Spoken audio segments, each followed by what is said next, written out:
La physique est un domaine de la science qui explique notre réalité. Le paradigme actuel fonde notre réalité sur des paramètres stables et fiables que sont le temps, l'espace et la matière. C'est notre 4D. Pourtant, les récentes découvertes bouleversent notre vision de l'espace, du temps et de la matière, rendant cet ancien paradigme flageolant.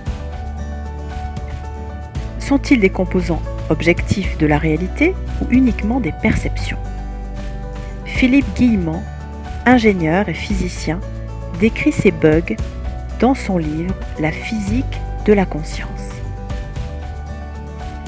Le bug numéro 1, c'est que l'espace n'est pas uniforme. Il est déformé par des masses comme le Soleil ou pire encore par les trous noirs. Le bug numéro 2 sont que les rayons lumineux ne se déplacent pas en ligne droite. Cela remet en cause la trame même de l'espace tel qu'on se le représente.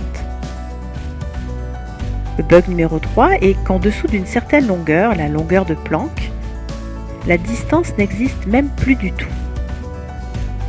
Pour résoudre ces incohérences du système, l'auteur propose une vision de l'espace comme étant une projection holographique où la conscience crée la réalité, au moins a posteriori. Le bug numéro 4 est que plus on plonge dans l'infiniment petit, plus la notion de matière change. Au niveau subatomique, la matière correspond plus à des vibrations et la théorie, appelée gravité quantique à boucle, propose une représentation de l'espace comme un maillage vibrant. Cette théorie, comme la théorie des cordes, permettent d'unifier mathématiquement les deux physiques, la relativiste et la quantique. Elle conclut que la matière est finalement une sorte d'illusion.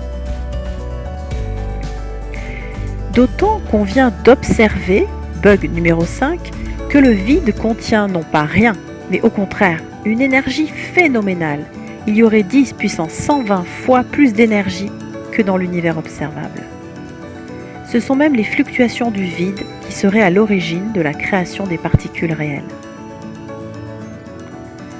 Nous vivrions dans un champ d'information incommensurable et notre réalité collective ne serait qu'une parcelle infime de ce champ d'information dans lequel chaque conscience vient puiser une partie cohérente avec le tout, conclut Philippe Guillemont.